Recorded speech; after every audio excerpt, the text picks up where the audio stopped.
Mélanie et Nathalie Caron portent dans leurs bras Poppy, l'un des chiens de 3 mois qu'elles ont trouvé en piteux état. J'ai eu un message dans mes courriels comme de quoi qu'il y avait 3 petits chiots qui étaient en train de mourir de faim et de soif.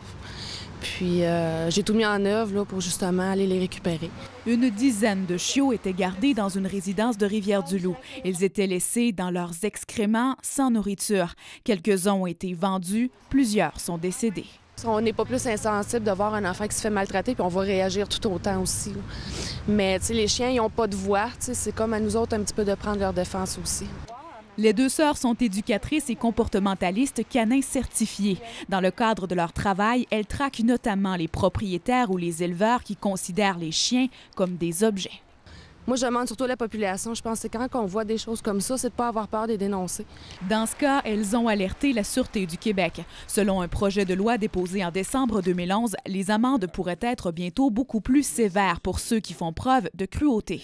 Des amendes substantielles là, pouvant aller jusqu'à 60 000 $ s'il y a récidive, alors que présentement, c'était une question de centaines de dollars, donc c'est un peu ridicule. Un régime de permis sera aussi mis en place. Pour ces amoureuses des animaux, il s'agit d'un début. Mais la nouvelle loi manquera encore de mordant. Ils peuvent faire de l'élevage encore de 20-50 chiens sans problème.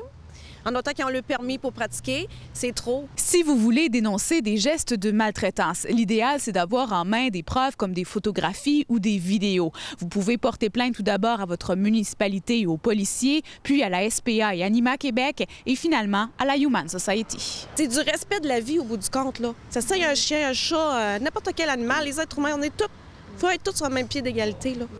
Catherine Pellerin, à Rivière-du-Loup.